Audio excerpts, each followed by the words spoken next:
Boa noite, bom dia, boa tarde. Obrigado por você estar acompanhando aqui o canal do YouTube do professor Simvaldo do Nascimento Souza.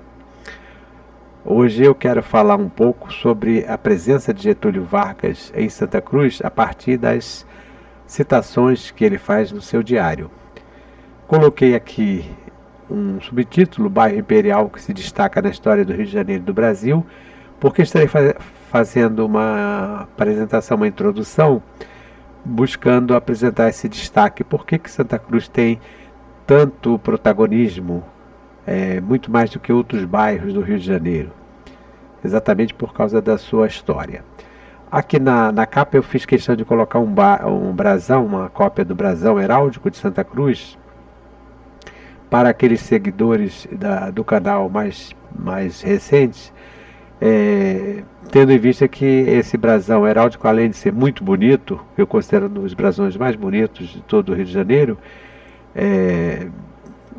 tem também um aspecto relacionado com uma síntese iconográfica da história do bairro. Vocês vejam que tem a ponte dos jesuítas na parte superior do escudo, depois tem um arado, daqueles arados antigos, uma vaquinha, um boi, né?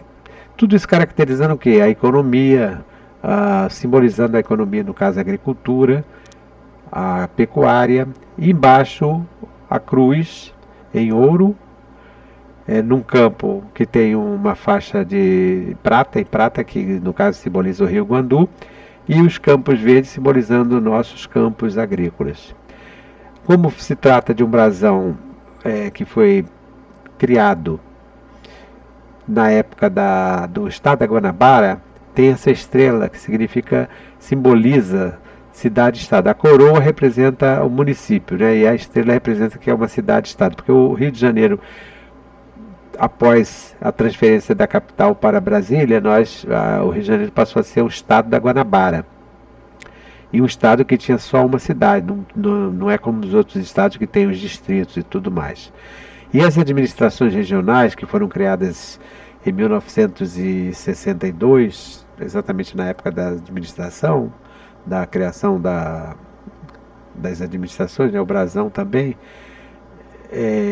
tinha uma autonomia. Não era como hoje. Os administradores praticamente eram considerados como pequenos prefeitos, prefeitinhos, né, que eram chamados, porque eles decidiam tudo em relação à questão das obras. A educação também era subordinada à administração, a parte da cultura, tudo, a saúde, tudo de certa forma relacionado, não vamos dizer subordinado, mas um vínculo que passava pelo administrador. Hoje não, hoje o administrador não tem um cabide de emprego, nem sei se existe mais administrações, porque depois foram criadas as subprefeituras e as áreas de planejamento urbano, quer dizer, então não sei exatamente. Aqui o diário foi publicado em 2 volumes, sendo que o primeiro volume pega de 1930 até 1930 a 36, e o segundo volume vai de 36 a 42. Coloquei aqui Santa Cruz, o bairro Cidade. Por que bairro Cidade? Santa Cruz é um bairro da zona oeste do município do Rio de Janeiro, o mais distante da região central do município, cortado pelo ramal de Santa Cruz da malha ferroviária urbana de passageiros da região metropolitana do Rio de Janeiro. Possui uma paisagem bastante diversificada, com áreas comerciais, residenciais e industriais.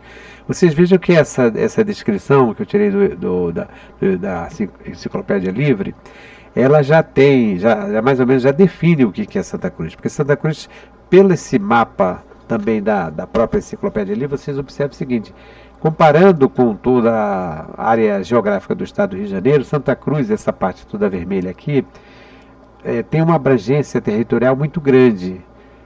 O afastamento do bairro, né, no caso aqui, nós somos um bairro, né, embora seja uma cidade, ao mesmo tempo é um bairro e uma cidade, porque se nós compararmos Santa Cruz hoje com algumas pequenas cidades do Brasil inteiro, nós vamos ver que nós somos superiores em muitas cidades. Então, vejam a questão, por exemplo, do afastamento do centro, né? O centro decisório da política e tudo mais fica por aqui. Então, esse afastamento. As proximidades com municípios como atualmente Seropédica, Itaguaí e Nova Iguaçu. A própria extensão territorial, a população, tudo isso faz com que muitas pessoas desavisadas ou desinformadas pensem, imagine que Santa Cruz seja até uma cidade. Tem gente até que imagina, até gente bem informada pensa que Santa Cruz é uma cidade. Tudo isso porque Santa Cruz também tem suas características históricas bastante diferentes de outros bairros do Rio de Janeiro, tendo em vista a colonização, a ocupação pelos jesuítas, a doação da Sede Maria para o Cristóvão Monteiro. Então são essas características geográficas, essas características históricas, urbanas, demográficas, que vão definir essa colocação que eu coloquei como Santa Cruz como bairro-cidade. É um bairro e ao mesmo tempo é uma cidade. As características geográficas citadas por mim anteriormente, eu peguei aqui também da Enciclopédia Livre. Vocês observam o seguinte: uma área total de 125 km². Então é uma área bastante significativa. Essa denominação, essas informações, elas não estão atualizadas, embora a área geográfica ela não mudou, não houve mudança, tendo em vista que isso aí já é uma decisão já bastante antiga, né? Agora, a população sim, porque a população, eu peguei a população que ainda não tenho a informação, claro que já saiu pelo último censo, né?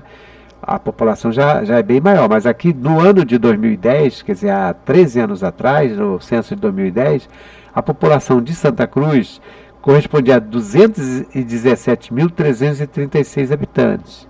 Claro que essa população de 333 habitantes, 217 mil, isso aí é uma estimativa que o IBGE faz.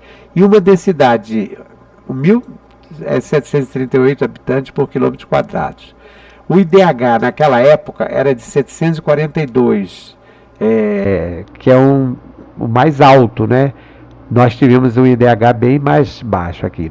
O bairro de Santa Cruz é sede da região administrativa de Santa Cruz, que compreende os bairros de Santa Cruz, Paciência e Sepetiba. Então, esses 3 bairros fazem parte de Santa Cruz. E hoje nós temos, por exemplo, os Jesuítas. O pessoal fala Jesuítas, que é uma localidade, é um bairro também. A própria, se nós pegarmos os conjuntos habitacionais, a área do eixo do João 23, Avenida João 23, ali praticamente é uma cidade. Ontem mesmo eu estava falando sobre isso, é uma cidade. Se nós pegarmos a área do Cesarão, Otacílio Carvalho Camará, é outra cidade, é outro bairro. Então nós temos bairros dentro de bairros. Então por isso que eu falei, bairro-cidade. Então Sepetiba, Paciência e Jesuítas e Areia Branca, se nós considerarmos, já são outros bairros dentro de uma grande região. Desde a instalação do seu distrito industrial, do Porto de Itaguaí, é uma localidade em franco desenvolvimento. Isso é bem antes dessa própria industrialização, tendo em vista que Santa Cruz era uma área rural, e a partir da década de 60, quando nós começamos a receber a população, a formação dos conjuntos, esse desenvolvimento já foi se pronunciando, e também pela implantação dos nossos distritos industriais. É, porém, um local de contrastes, sendo um dos bairros mais populosos, ao mesmo tempo, devido à sua vasta área territorial, um dos menos densamente povoados. Possui um distrito industrial, mas em sua paisagem ainda imperam muitas áreas inexploradas. Certamente, porque, por exemplo, hoje eu estava comentando aqui com minha esposa, eu faço caminhadas ali pela Estrada Santa Veridiana. Aliás, eu estava fazendo comentário isso com meus colegas lá do trabalho, né, lá da Escola Joaquim da Silva Gomes. Eu estava falando que eu faço caminhada pela Santa Veridiana. Então alguém me perguntou, mas não é perigoso não por lá? Porque na Santa Veridiana, uma estrada Santa Veridiana que fica uma paralela ali à estrada de Pedras de Guaratiba, é praticamente uma área rural, tem, claro, lá no finalzinho tem uns conjuntos habitacionais, mas é uma área rural, tem áreas, tem vários sítios. Então veja bem, em Santa Cruz ainda temos essas áreas rurais. Jesuítas cresceu muito. Eu trabalhei na Escola Municipal Ponte Jesuítas, comecei a trabalhar lá em 1995, era um paraíso rural. Depois houve lá uma ocupação, que hoje tem uma ocupação, um conjunto, né, um aglomerado, né, vamos dizer, uma favela, entre aspas, aí, porque favela tem outro significado, mas cresceu bastante, mas ainda tem vários sítios por lá. Aqui mesmo nas proximidades, tem alguns espaços que eu passo por aí caminhando, então é por isso que nós podemos falar nesses contrastes. Temos áreas bastante povoadas, densamente povoadas, e ainda temos esses vazios. Na Vitor Dumas, por exemplo, tem uma parte bem povoada, mas tem uma parte também ainda desocupada, né? Tudo mais. Então aqui nós temos essas características geográficas. Que essas características geográficas, elas também vão, de certa forma, explicar o que eu falei anteriormente em relação ao bairro-cidade. E os antecedentes históricos. Após o descobrimento do Brasil, com a chegada dos colonizadores portugueses à Baía de Guanabara, a vasta região da Baixada de Santa Cruz e montanhas vizinhas foi doada a Cristóvão Monteiro, da capitania de São Vicente, por Martim Afonso de Souza, em janeiro de 1567, como recompensa aos serviços prestados durante a expedição militar que expulsou definitivamente os franceses da Guanabara. O mesmo mandou construir logo em seguida um engenho de açúcar, uma capela no local conhecida como Curral Falso, iniciando o povoamento das terras pelos portugueses. Sobre o Curral Falso, para quem me acompanha aqui no canal, eu já falei, já fiz uma postagem sobre o Curral Falso, falando realmente que é lá o local que é o chamado berço de Santa Cruz, o nascedouro de Santa Cruz. E isso tudo está relacionado com o surgimento a implantação do sistema de capitanias hereditárias pelo rei Dom João III, lá no século XV, no século XVI, né? Então, quando foi criado o sistema de capitanias hereditárias, o objetivo era exatamente fazer com que fosse povoado o Brasil. E as Seis Marias, que eram parte das capitanias, também tinham esse objetivo. Por isso que o Cristóvão Monteiro, quando ele vai requerer a doação das Seis Marias, ele vai se basear exatamente numa legislação de Portugal que incentivava a ocupação. Por isso que não é tão fácil, não foi tão difícil para o Cristóvão Monteiro obter a doação dessas vastas terras. Vejam aqui o mapa que foi tirado de uma fonte do Instituto Brasileiro de Reforma Agrária, né, o antigo, depois passou ao INCRA, o Instituto Nacional de Colonização de Reforma Agrária, mostrando a extensão da fazenda, porque aquele mapa que eu mostrei anteriormente, aquela parte vermelha, é só essa partezinha aqui, que é Santa Cruz hoje, que no caso é o bairro. Mas quando Cristóvão Monteiro recebe a Seis Marias, ele recebe a Seis Marias chamada de Guaratiba, que pega uma parte do que hoje nós chamamos de Pedra de Guaratiba e Barra de Guaratiba, até mais um trecho de Santa Cruz. E a fazenda de Santa Cruz, ela se estende de Sepetiba, do litoral de Sepetiba, que é o limite sul, até Vassoura, lá em cima. Observe bem aqui, ó, isso aqui é uma imensidão de terras.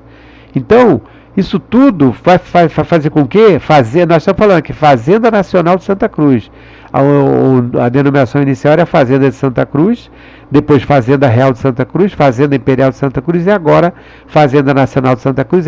Essa denominação para fins de patrimônio, para fins de distribuição de terra. Porque, se vocês observarem, o mapa está um pouco claro, mas tem vários municípios incluídos aqui, Paracambi, Itaguaí, a Seropédica, que fazia parte de Itaguaí.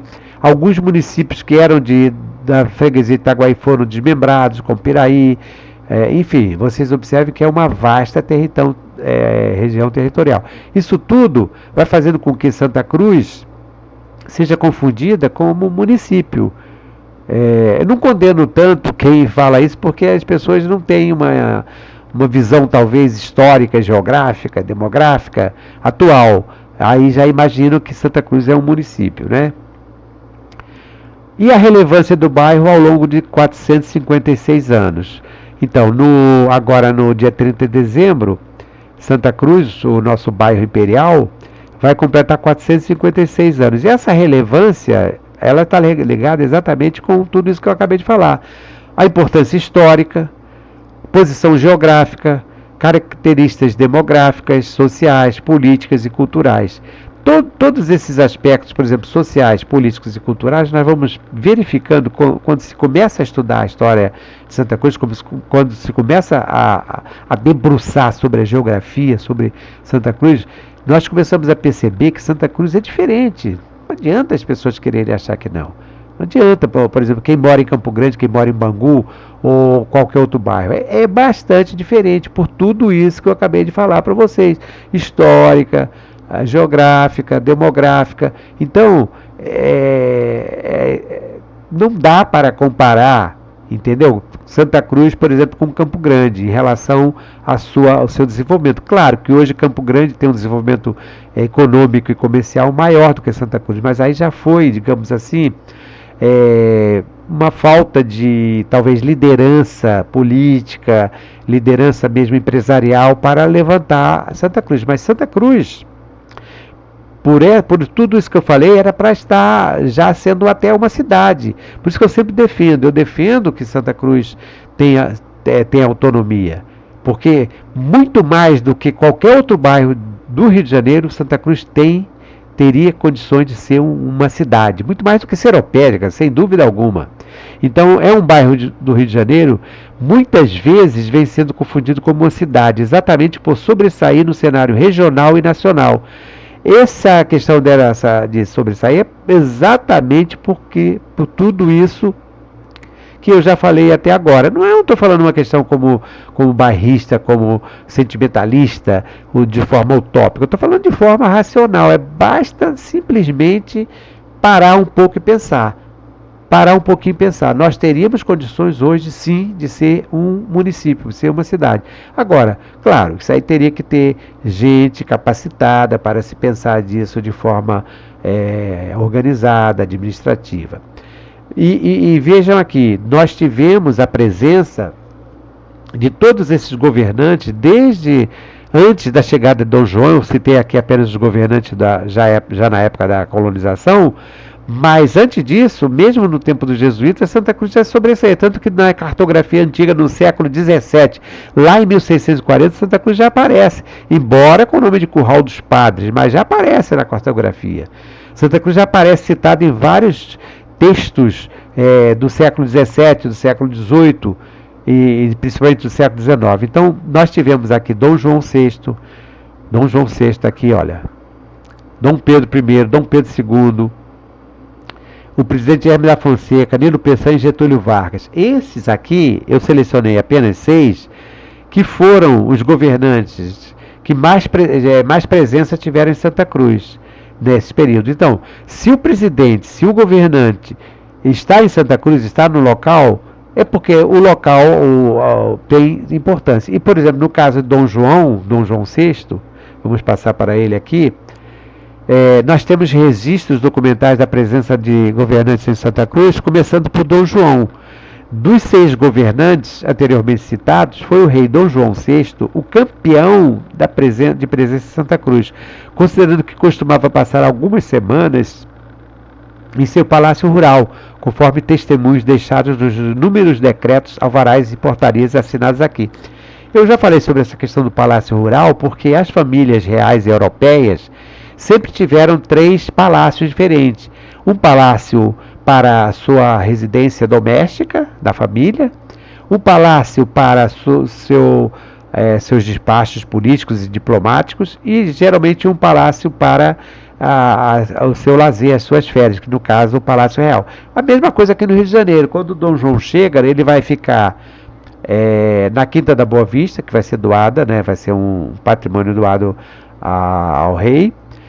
O Paço Imperial, que antes era Paço Real, né, vai servir como um local diplomático e político. E Santa Cruz vai ser, que era o antigo convento, vai ser transformado em Palácio Real. A mesma coisa vai acontecer no primeiro e segundo reinado. Então, aqui eu coloquei um facsímile de um alvará, de uma cópia da abertura de um alvará, e aqui no finalzinho, o finalzinho do alvará, só para vocês terem uma ideia, né?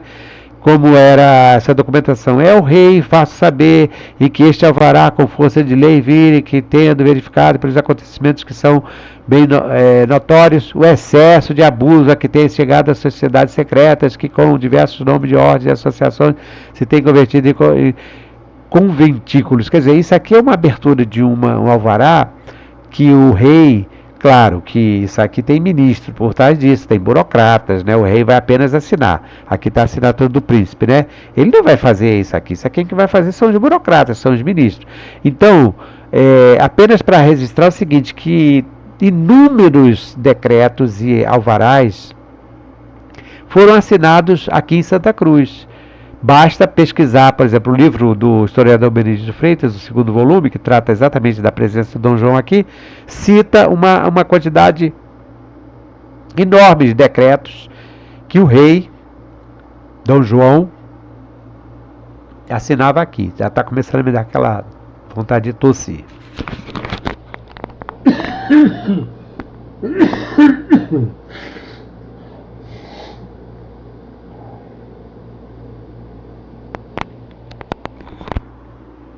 Beber uma aguinha aqui porque essa tosse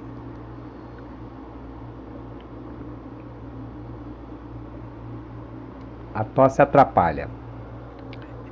Então, Dom João, ele esteve, quando ele estava em Santa Cruz, ele vinha a Santa Cruz, permanecia aqui semanas. Geralmente ele vinha no final de dezembro, passava aqui. Tem citações que ele ficava até março. Eu estou com um livrinho aqui sobre a minha mesa, que é o Bibliotecário do Rei, trechos selecionados das cartas de Luís Joaquim dos Santos Marrocos. Eu prometo que um dia estarei falando sobre esse Marrocos. Esse Marrocos era um bibliotecário e ele tem as cartas, olha, as cartas dos Marrocos são interessantíssimas. Ele era um pouquinho fofoqueiro, né? Falava muita coisa, mas ele veio a Santa Cruz também e como estava muito próximo do rei, faz aquelas fofocas. Essas referências, por exemplo, Dom João permanecia em Santa Cruz durante muito tempo. Cada vinda dele aqui era um custo para os cofres da coroa. Os ministros reclamavam muito, mas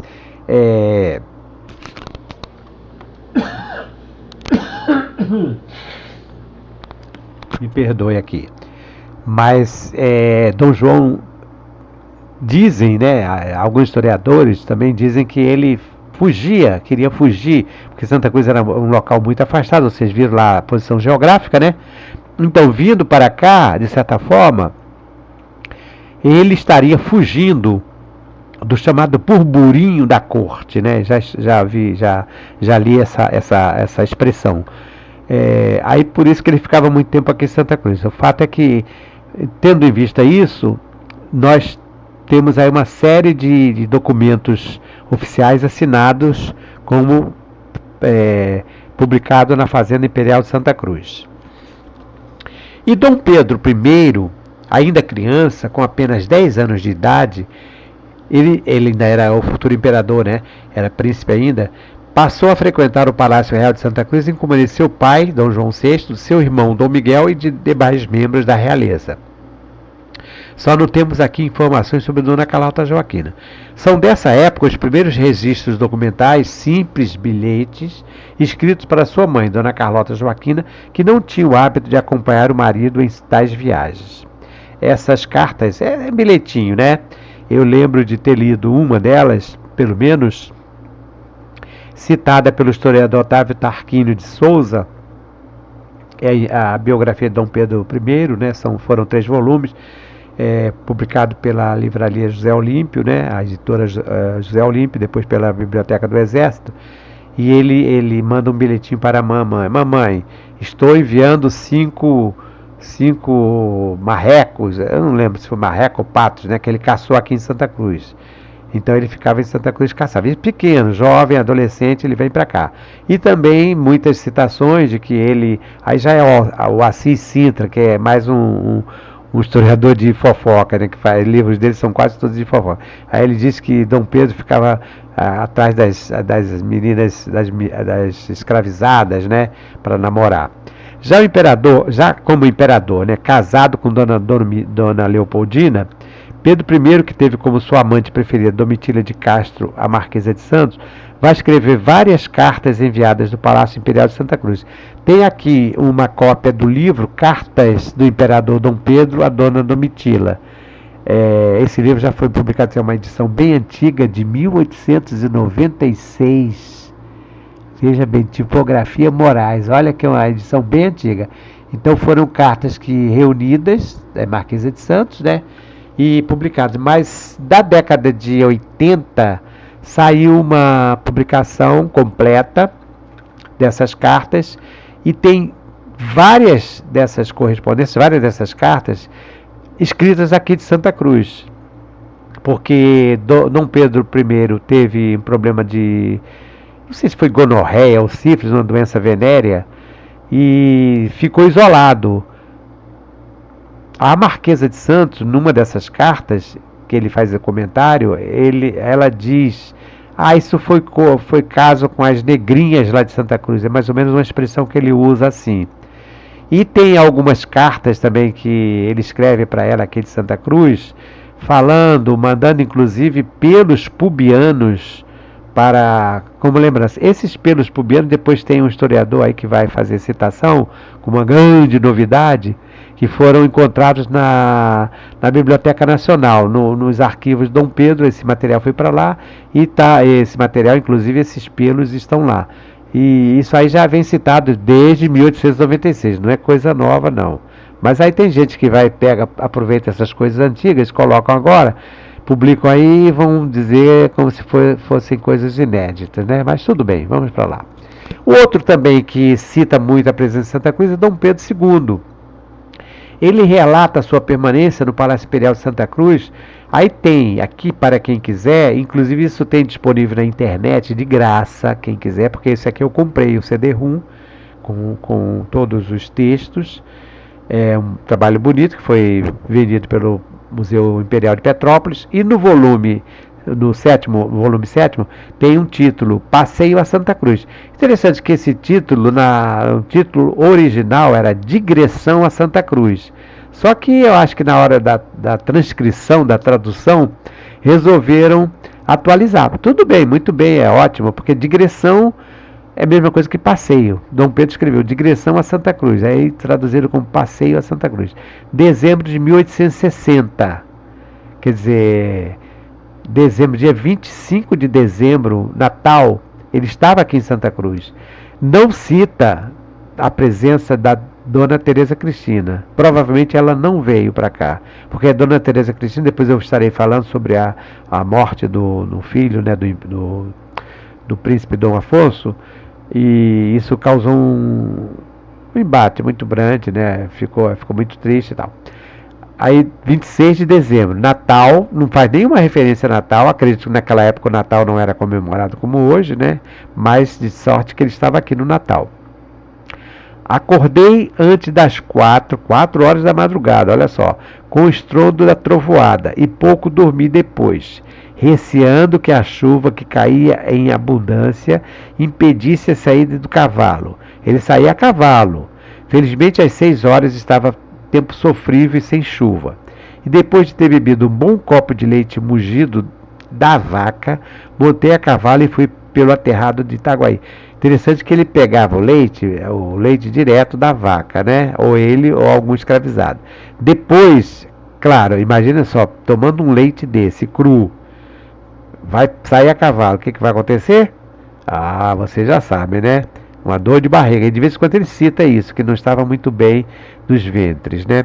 Acha-se em excelente estado e bem reconstruídas as pontes de madeira do Itu. Aqui ele escreveu Itu, mas não é Itu, é Itá. Madeira do Itá, no caso do rio Itá, do canal do Itá. E do Guandu.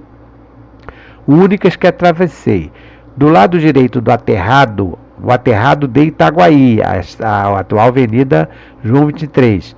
Vi uma grande plantação de arroz arado e tomando à esquerda logo depois de passada a ponte. Quer dizer, vejam bem, aquela área que eu tenho falado, eu fiz um videozinho no domingo, era uma área de muitos alagados, por isso era uma área muito boa para plantar arroz. E Dom Pedro II, em 1860, está falando aqui, olha, que ele viu lá a plantação de arroz. Do Guandu, no caso aqui do Rio Guandu, a ponte do Guandu, né?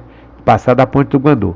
Fui pelo campo de Roma e de Santo Antônio, que medeia entre esse rio e a vala de São Francisco, lá mais em cima, já chegando nas proximidades de hoje tem ali a Térnio, a Escola Japão, por ali. Quem conhece Santa Cruz sabe o que eu estou falando, né? No finalzinho da João 23, Chatuba, por ali.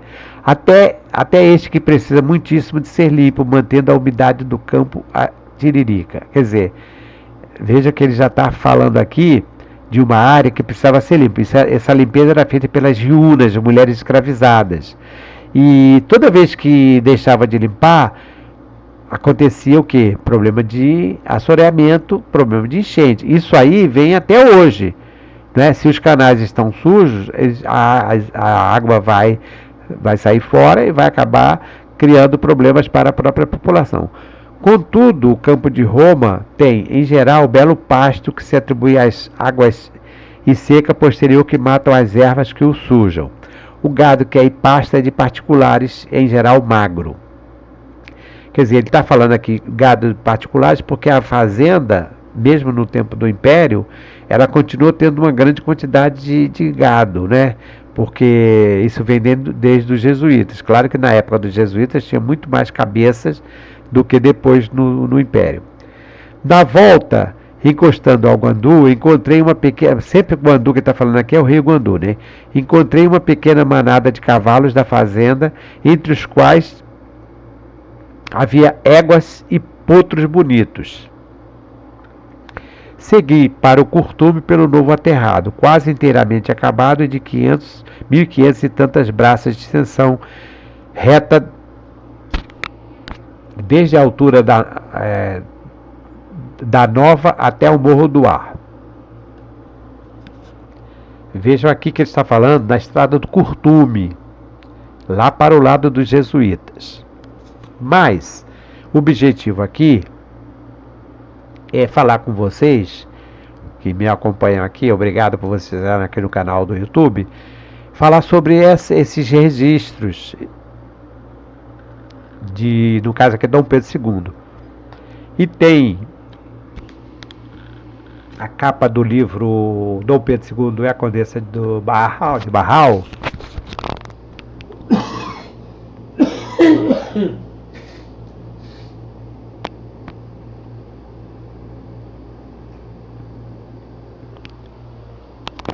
Me perdoe mais uma vez. Então, Dom Pedro II e a Condessa de Barral, que é de autoria do Raimundo de Magalhães Júnior, é um calhamaço, são cartas, e Dom Pedro II era muito lacônico nas cartas. As cartas dele são bem pequenininhas, não são... Dom Pedro I também não escrevia tanto não, mas quase bilhetinhos. Então são cartas que o Magalhães Júnior e outros historiadores vão especular, vão insinuar que havia que eles eram amantes, né? Pelo menos sob o aspecto do platonismo, de um amor platônico, isso é verdade. Bom, mas o que tem isso a ver? É que tem algumas dessas cartas que foram escritas daqui de Santa Cruz. Mas aí aqui, nós estamos falando em dezembro de 1860. As cartas já são do final de 1880. Porque tem citações à construção do Matadouro, a visita às obras do Matadouro, então isso aí já é 1880. Também ele visita nessas cartas, ele diz que vai a Itaguaí, mas sempre faz muitas referências a Santa Cruz, fala do Jardim do Cercadinho, fala do Mirante, são bem interessantes. Também vou ficar prometendo, estou prometendo demais, fazer um videozinho, uma postagenzinha sobre essa questão, porque isso é uma curiosidade histórica, né? Como eu estou com essa série de curiosidades históricas, como a de hoje, eu também estarei falando dessas cartas escritas por Dom Pedro para a Condessa de Barral. E os presidentes da República, principalmente os presidentes da chamada República Velha, ou Primeira República, ou República Oligarca, sempre os nomes, né, sempre aparecem por ocasião dos exercícios e manobras militares realizadas nos campos do antigo Curato de Santa Cruz. Desde o início do século XX até, digamos, a década de 20 e 30, ainda ocorreram exercícios. Os primeiros foram em 1904, 1905, 1906, que foram exercícios com bastante tropas, um número grande. Depois nós tivemos outro já na década de 20, aí já na década de 30 não tem registro. E por que eles vinham para Santa Cruz? Porque Santa Cruz tinha ainda esses campos que foram citados anteriormente por Dom Pedro II. Naquela época, no início, eram todos campos vazios, onde hoje nós temos os conjuntos do João 23, aquela área dali que nós chamamos dos cajueiros. Esses exercícios, relatórios, eles foram realizados exatamente nessas áreas, não é? Então, nós temos aqui a presença do presidente Nilo Peçanha, que está sentado aqui. Esse aqui é o ministro Barão do Rio Branco, que era ministro das Relações Exteriores. E vocês vejam, vários ministros. Essa fotografia foi tirada em Santa Cruz durante os exercícios militares de 1905, a presença dos presidentes e dos ministros. Mas foram realizados outros também. Eu tenho foto, também parece que é de 1928. E eles iam a Sepetiba, também tem essas fotos. As revistas Fonfon, Careta, O Malho, essas revistas publicavam muito isso, para registrar essa presença deles, tentando, de certa forma, justificar, explicar aquela questão que eu falei da proeminência, né, do protagonismo, da importância de Santa Cruz dentro do Rio de Janeiro. Porque se nós temos a presença de ministros, do rei, dos imperadores, claro que nós estamos falando de um bairro, de uma região, de um local importante. Agora, como objetivo principal da nossa apresentação de hoje é falar sobre a citação do presidente Vargas, do Getúlio Vargas, em Santa Cruz, eu coloquei aqui a capa do primeiro volume do diário, o diário do presidente Getúlio Vargas, publicado pela primeira vez, resgatado pela família do ex-presidente e pelo Centro de Pesquisa e Documentação Contemporânea, CPDOC, da Fundação Getúlio Vargas.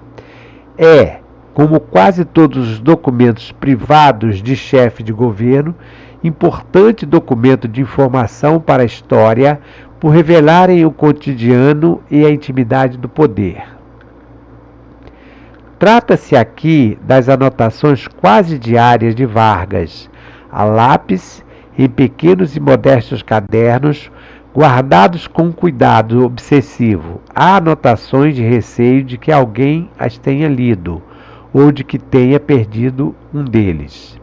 A filha, colaboradora e biógrafa, Alzira Amaral Peixoto, tomara ligeiro conhecimento, mas o pai tanto os escondia que ela só veio a tê-los em mão décadas depois do suicídio. E a neta Celina Vargas do Amaral Peixoto, com quem eu trabalhei no Arquivo Nacional, já falei sobre isso, mas é sempre um orgulho para mim lembrar isso, porque foi uma época em que o Arquivo Nacional do Rio de Janeiro teve um dos seus melhores períodos. Na época ainda o arquivo funcionava no prédio antigo, do outro lado ali do Campo de Santana. Eu fui lá como estagiário pela Unirio, fui indicado para trabalhar, como eu estava fazendo estágio pela museologia, fui indicado para trabalhar na seção iconográfica do arquivo, que estava em organização. Trabalhei com uma equipe fantástica, fenomenal, muito boa mesmo, com vários historiadores, vários especialistas. Foi um período de muito aprendizado para mim e principalmente por ter tido contato com uma documentação preciosíssima. Além do mais, durante o período da Celina, como ela estava tendo uma organização total administrativa do arquivo, durante o período que eu estive lá, nós tivemos as possibilidades dos funcionários, dos estagiários, de participarmos de diversos cursos. Eu fiz pelo menos uns 10 cursos diferentes, porque eram cursos de informação sobre história administrativa, manuseio de material fotográfico, manuseio de, enfim, uma série de cursos interessantíssimos, todos eles promovidos graças à iniciativa da Celina, que era também da Fundação Getúlio Vargas. Então tinha alguns dos meus colegas estagiários estavam fazendo estágio também pela Fundação Getúlio Vargas. Inclusive uma delas foi minha amiga Zezé, filha do historiador Benedito Freitas, historiadora, que me deu informação que o Benedito Freitas, eu não conhecia pessoalmente, que fazia pesquisa no arquivo. Foi a partir daí que eu tomei contato. Então, continuando, a Celina tomou a si cuidar da memória do avô. A Celina é socióloga, antropóloga, uma estudiosa historiadora, né? Depois que ela se aposentou, ela tem uma fazenda, um sítio lá em Itaipava, ou Teresópolis, por ali, e começou a trabalhar com produção agrícola de produtos especiais, né? E a Celina, procurando colocá-la no quadro amplo da história contemporânea, cercada dos cuidados arquivísticos e historiográficos mais modernos, só os encaminhou profissionalmente após a morte da mãe em 1992. Vejam aqui, Vargas, Getúlio, Diário, volume 1, 1930-1936, apresentação de Celina Vargas do Amaral Peixoto, edição de Leda Soares, Rio de Janeiro, editora Siciliano, Fundação Getúlio Vargas, 1997, 575 páginas. Interessante que um trabalho tão importante está sendo vendido por um preço tão modesto. Quem entrar na internet vai ver lá que R$9 compra um exemplar desse pelos esses sites editoriais. Mas no meu caso aqui, vale muito a pena, porque só o fato de estar citando Santa Cruz já vale muito a pena. Então, Getúlio Vargas foi o presidente da República que mais vezes esteve presente em Santa Cruz, até porque permaneceu no poder de 1930 até 1945 e de 31 de janeiro de 1951 até 24 de agosto de 1954, quando se suicidou. Então, depois de Dom João VI, que vinha aqui, passava semana em semana, passava direto, Getúlio Vargas foi o que mais esteve presente. Pelos esses diários, o diário vai até 42, né? O Getúlio fica no poder até 45, né? E depois ele volta, fica de 51 até 54. Então, não tem tantos registros no diário, porque de 42 até 45, são 3 anos, ele não fez o diário, ou pelo menos não foi encontrado. Não escreveu, porque deve ter sido um período mais conturbado, não teve tanto tempo de escrever. E no período de 51 a 54, muito menos. Mas isso não quer dizer que ele não esteve aqui nesse período. Pelo contrário, muitas e muitas vezes, inclusive também recebendo comissões, como vocês vão ver. Agora, outra coisa que eu queria abrir logo um parênteses aqui. Getúlio, essa contribuição de Getúlio e no caso do Pedro II, escrevendo seus diários, isso aí é muito importante, porque é um governante que escreveu, o presidente, ou melhor, o imperador também escreveu muita coisa, fazia também esses diários, embora lacônico. O Getúlio também não escreve tanto, são notinhas. E recentemente nós tivemos um presidente da República, que foi o Fernando Henrique Cardoso, até porque o Fernando Henrique é um sociólogo, né? Provavelmente inspirado no Getúlio Vargas, Dom Pedro II, escreveu também o diário dele. Eu cheguei a comprar os 3 volumes, não sei se saíram outros, calhamaços também, muito legal, porque aí você tem uma série de informações escritas pelo próprio presidente. É claro que aí tem a visão objetiva, a visão pessoal, né, do presidente. Mas é interessante porque tem as citações no caso do Fernando Henrique, né, que não falo dele aqui. Aliás, é isso que eu queria também chamar a atenção antes de falar do Fernando Henrique, que além do Getúlio, Santa Cruz teve a presença principalmente durante a ditadura militar, dos presidentes, todos os presidentes militares, do Castelo Branco até o Figueiredo, estiveram aqui em Santa Cruz, todos eles. Porque Santa Cruz, nesse período, nós tivemos inaugurações diversas, né? A base aérea também tinha sempre solenidades militares, então esses presidentes, volta e meia, estavam aí, em Santa Cruz. Mas isso aí eu não fiz referência, estou apenas falando porque, para que vocês saibam também que dentro da história, nós não podemos omitir ninguém, que também passaram por Santa Cruz. E claro, o presidente Lula, que está no governo também, por ser a base aérea aqui, algumas vezes já passou aqui também no primeiro governo dele. Getúlio Vargas na inauguração do aeroporto Bartolomeu de Gusmão em Santa Cruz. Essa inauguração é citada por ele de forma lacônica, né? Dia 26 de janeiro de 1936. Saí pela manhã em companhia do ministro da Aviação e fomos a Santa Cruz assistir, ou antes, inaugurar o hangar Bartolomeu de Gusmão, construído em cooperação com a empresa alemã a quem emprestamos o dinheiro. Ele está falando aqui do hangar do Zeppelin, porque o Bartolomeu de Gusmão não é o nome do hangar. O Bartolomeu de Gusmão é o nome do aeroporto. O aeroporto, sim, Bartolomeu de Gusmão. Percorri toda a área e seus arredores. Uma construção, esqueci, faltou uma palavrinha aqui, uma construção magnífica. Eu aqui comi uma palavra. Aí almoçamos e regressei ao Guanabara. Isso foi tirado da página 573 do Diário, volume 1. Essa frase é importantíssima, mas ele coloca magnífica, ou mais ou menos alguma coisa parecida. Aqui tem a foto do presidente Vargas em companhia de ministros e comandantes militares no interior do hangar. A fonte, como vocês sabem, é o CPDOC, Fundação Getúlio Vargas. Ainda no primeiro volume. Não, aqui já é no segundo volume, Diário, página 156. Dias 10 e 11 de setembro de 1938. Uma notinha bem simples, né? Não pude ainda fazer a visita à colônia Santa Cruz e obras da Baixada Fluminense. Tive de adiá-la novamente por causa da chuva. Então isso aqui é o texto de Santa Cruz. Depois ele colocou aqui. Isso aqui deve ter sido no sábado, né? E no domingo fui ao golfe e passei o dia jogando. Então essas notas ele escrevia de forma escondida. Nem a filha, a Alzira, que era a companheira dele dileta, inclusive ele tinha um carinho muito grande pela Alzira, tinha acesso a esse material. O Getúlio era muito reservado. Ela só foi, como vocês viram ali na introdução, ela só foi tomar conhecimento disso bem depois. Então é a página 156 do segundo volume.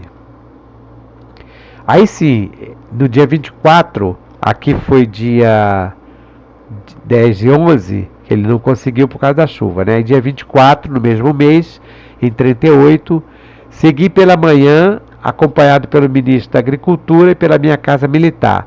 Aqui no caso, quando ele fala minha casa militar, são os ministros da casa militar, porque a casa militar geralmente é composta pelo pelo militar do Exército, da Marinha e da Aeronáutica, né? Então ele seguiu para a visita da Aeronáutica, não existia ainda em 1938, o Exército da Marinha. Então seguiu para a visita a Santa Cruz. Em caminho esperava-me o ministro da Aviação e o engenheiro Hildebrando de Góes, quer dizer, o Hildebrando de Araújo Góes, né? Chefe do Serviço de Saneamento da Baixada Fluminense. Veja que aqui ele cita nominalmente somente o engenheiro. Os ministros ele não cita o nome, né? Porque o Ildebrando de Araújo Góes, na época, estava com um nome muito citado pela imprensa, tendo em vista o trabalho, a importância das obras de saneamento, né? Eu já citei, já fiz inclusive um vídeo sobre o Ildebrando de Araújo Góes, que eu dei o título de Baixada de Sepetiba, porque quando as obras de saneamento foram concluídas, foi publicado um relatório, e aí no caso nós sabemos que o presidente Vargas, naturalmente, porque isso aí tudo tem um custo, né?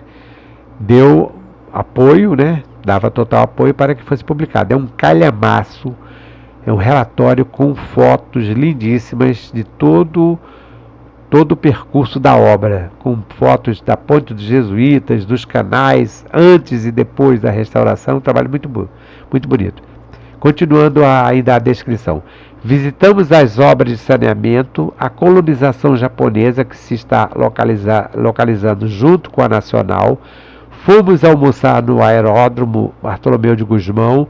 Visitamos o 2º Regimento de Artilharia Montada, aquartelado no antigo Curado de Santa Cruz. E, por fim, passamos na vila, onde foi feita uma manifestação popular dirigida pelo Pachá. Gente, quem que seria esse Pachá? Não se trata de uma aldeia indígena, obviamente. Se trata de Santa Cruz, Curado de Santa Cruz. Quem será esse Pachá? Vou falar para vocês daqui a pouco. Aspecto da grande massa popular que se comprimia domingo último em Santa Cruz para receber a visita do presidente Getúlio Vargas. Em mais uma oportunidade, o povo manifestou seu apreço ao grande chefe, vitoriando com entusiasmo o nome querido no coração de todos. É incrível, né? Como Getúlio Vargas era querido. Mesmo depois da ditadura do Estado Novo, quando ele vem a Santa Cruz, na inauguração da eletrificação rural, ele vai ser recebido pela população da mesma forma. E isso aí foi organizado pelo Pachá, que vocês vão saber quem é. Getúlio Vargas, sendo cortesmente brindado pelo senador Júlio Cesário de Mello, ele não levanta, né? Acho que não precisa levantar. Quem é que entende aí dessas questões aí de honras e de educação? Líder político, ele é brindado pelo senador Júlio Cesário de Mello. Na verdade, ele é ex-senador, ex-deputado, médico, mas continuava sendo líder político, né? Do Curado de Santa Cruz, pejorativamente apelidado pelo chefe de governo como Pachá, por ocasião do almoço festivo em comemoração à inauguração da eletrificação da linha ferroviária entre as estações de Campo Grande e Santa Cruz. Foto copiada da Hemeroteca Digital da Fundação Biblioteca Nacional do Rio de Janeiro. Flagrante colhido durante o almoço oferecido ao presidente Getúlio Vargas, vendo-se o chefe da nação ao lado do coronel Ale Castro, diretor da Central.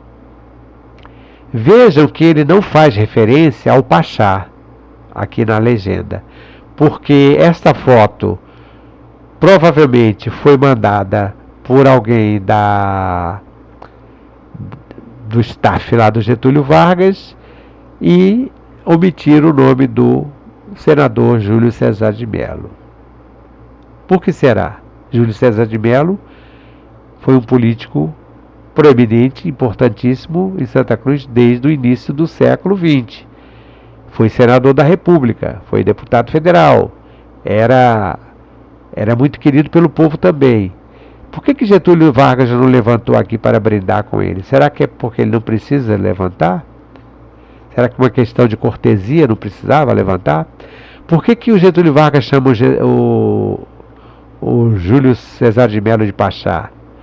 Porque são questões, gente, para nós fazermos uma reflexão sob o ponto de vista também. Não adianta você ver a foto e não passar a analisar porque que essas meninas estão aqui atrás. São meninas da escola técnica, que era uma escola para moças, que tinha exatamente nesse local onde foi realizado esse almoço, foi lá dentro da escola, na parte principal ali do atual Centro Cultural Municipal de Santa Cruz, Dr. Antônio Nicolau Jorge, que o povo chama de Palacete Princesa Isabel.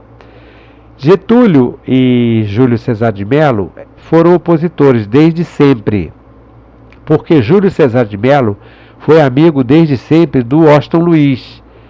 E o Getúlio entrou no governo, entrou na política, entrou no poder, exatamente quando deu uma rasteira no Washington Luiz, quando veio a Revolução de 30. E, claro que os dois nunca se beijaram, né? Dois passarinhos nunca se beijaram. Embora, vocês vejam aqui, que houve essa aproximação. O Getúlio, inclusive, o Júlio César de Mello está ali com papel, a documentação, deve ter feito um discurso, homenageou o presidente, claro, isso aí tudo é uma questão de política, né? Mas Getúlio sempre demonstra, até pelos diários, algumas anotações que a gente percebe aqui, que eles não eram amigos, nem Getúlio do Júlio César de Mello. Getúlio Vargas visitando o quartel do 2º Regimento de Artilharia Montada em Santa Cruz. Na citação que eu fiz, que o próprio Getúlio faz, né? Ele diz que vai visitar, que fez uma visita ao Regimento de Artilharia Montada. Aqui, na foto pequena, ele está chegando no aeroporto, está recebendo a continência dos militares, né? Vocês vejam, ele está naquele jipe, porque isso aí faz parte de praxe. E aqui, os militares fazendo a continência. Os militares estão a apresentar armas, tá vendo essa posição das armas aqui, ó? Os oficiais que estão com as espadas colocam de uma forma e os militares, os praças, olha aqui a posição, isso aqui é uma continência, né? Em continência o presidente apresenta armas, aí levanta a arma aqui. Aqui está o presidente Vargas. Vocês observem que tem a torre da escola, a igreja, olha aqui a igrejinha, a antiga igrejinha de Santa Cruz, e aqui é exatamente aquela praça do quartel, do atual quartel do batalhão Villagrán Cabrita. Veja que era um quartel de artilharia montada, que tem aqui os canhões de artilharia aqui atrás, e o povo chegando junto com ele, com os ministros, né? Presidente Vargas em Santa Cruz. E ele cita isso. Getúlio Vargas na colônia agrícola em Santa Cruz, em 24 de setembro de 1938. Foto da hemeroteca digital. Inaugurada ontem no Núcleo Colonial de Santa Cruz, almoço do Presidente da República na Universidade Rural. Distribuição de prêmios aos colonos, que maior volume de produção apresentaram no ano passado. Aqui ele tanto esteve em Santa Cruz como já na Universidade Rural. Algumas vezes nós encontramos citações da Universidade Rural, mas como se fosse em Santa Cruz. Mas aqui vocês vejam, medalha de eficiência. E vocês observam aqui que é um japonês recebendo a medalha do presidente Vargas. Aqui também é um colono japonês nas obras, né? Veja o presidente sorridente, cumprimentando o colono, isso bem mesmo fazendo no arado, né? Acredito que seja tal plantação de arroz. Getúlio Vargas inspecionando as obras do núcleo colonial com os seus ministros, e a mesma foto que eu mostrei anteriormente, dois flagrantes da visita do presidente Getúlio Vargas em Santa Cruz. Em cima, vê Sua Excelência no serviço da malária, embaixo na colônia agrícola. Nessa época, esse serviço da malária era muito importante, porque nós estávamos passando por um período em que a malária ainda agraçava aqui em Santa Cruz. Então era preciso que houvesse a presença desses. Eram funcionários que usavam uma farda caque, um chapéu parecido com um capacete, carregavam uma bolsa a tiracolo, uma bolsa grande. Nessa bolsa eles levavam um pequeno equipamento de laboratório para uma análise no local. Então eram retiradas amostras de água, né? E eles faziam ali para verificar, para fazer uma amostra. Também vacinas e distribuição de comprimidos, né, contra a malária, porque era realmente um problema muito sério. O pessoal chamava os malárias, mas eram os guardas, né? Não sei se eram guardas, mas eram funcionários que trabalhavam quase como se fossem militares, né? Eles entravam no mato e levavam isso, principalmente visitando as casas mais afastadas. Ministros e Casa Militar aguardando o desembarque do presidente Getúlio Vargas no aeroporto Bartolomeu de Gusmão. Ele cita, né, a chegada dele e sendo recebido pelos ministros, ele cita os nomes dos ministros e da Casa Militar. Então vocês observem aqui os militares da aeronáutica com o uniforme antigo. Getúlio Vargas é a inauguração da Escola da Agronomia, 21 de outubro de 1939. Pela manhã, fui com o ministro da Agricultura, o general Pinto, e um ajudante de ordens, ao campo de Manguinhos, onde se iniciavam as festas da Semana da Asa pela entrega de brevês aos pilotos civis. Após as solenidades, visitamos algumas obras, entre aspas, aqui é porque foi colocado depois, né? Para dar ideia realmente do sentido. Obras da Baixada. E fomos à fazenda do Guilherme, denominada Normandia, onde almoçamos. De regresso, passamos pelas obras em construção da Escola de Agronomia em Santa Cruz e chegamos quase ao anoitecer no Guanabara. Essa referência de Escola da Agronomia em Santa Cruz, ela confunde um pouco os pesquisadores, porque outro dia eu estava fazendo uma postagem sobre o Horto Florestal de Santa Cruz e se refere sempre a esse Horto Florestal de Santa Cruz, mas não a Santa Cruz, o bairro de Santa Cruz. Se a Fazenda de Santa Cruz, como eu mostrei lá no início, quando eu falei da questão geográfica, a Fazenda de Santa Cruz era uma fazenda muito extensa. Então, às vezes, há uma citação falando de Santa Cruz e quem não pesquisa direito, quem não se informa direito, acaba confundindo. O Horto Florestal de Santa Cruz ficava onde hoje nós temos a Rural, que era exatamente a Escola de Agronomia, que foi realmente a Escola de Agronomia, a Universidade Federal Rural do Rio de Janeiro. Aqui, inspecionando as obras da Baixada Fluminense, o presidente Getúlio Vargas passou o dia de ontem visitando vários estabelecimentos agrícolas, aqui no Serviço Malária. Vejam o que ele está fazendo aqui, olha, observando um aparelho para microscópio, né, para verificar a doença da malária. Além dessas visitas do presidente Vargas, tem também ele recebe comissões de representantes do bairro de Santa Cruz em seu gabinete, em audiências. Tem duas fotos registrando aqui a presença no caso aqui o padre Guilherme de Caminada.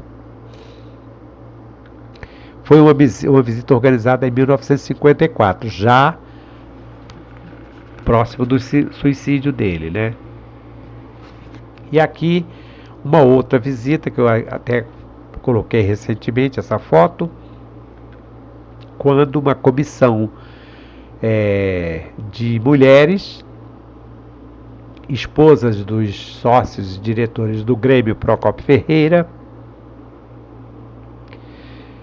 fazem uma visita ao presidente, são recebidos pelo presidente Vargas, né, para pedir apoio para o Grêmio Procópio Ferreira e também pedir que o presidente, de certa forma, use a sua influência, né, no sentido de fazer com que a prefeitura desse um olhar mais especial a Santa Cruz. Então, com essas duas fotos, com essas duas imagens, eu encerro aqui esta apresentação, que teve o objetivo principal de mostrar os registros das anotações feitas pelo presidente Getúlio Vargas nos seus diários sobre Santa Cruz. Como eu falei, os diários começam a ser escritos em 1930 e vão até 1942. Tem poucas citações, não querendo dizer que foram apenas nesses momentos registrados por ele, porque não registrava tudo, alguma coisa deixava em branco. Com certeza foi o presidente da República que mais presença esteve aqui em Santa Cruz. Então, eu encerro aqui essa postagem, essa apresentação, esse vídeo. Espero que vocês tenham gostado. E se gostaram, não deixe de compartilhar e fazer os comentários. Aqui é o professor Simvaldo, do canal YouTube. Um grande abraço e até uma próxima apresentação.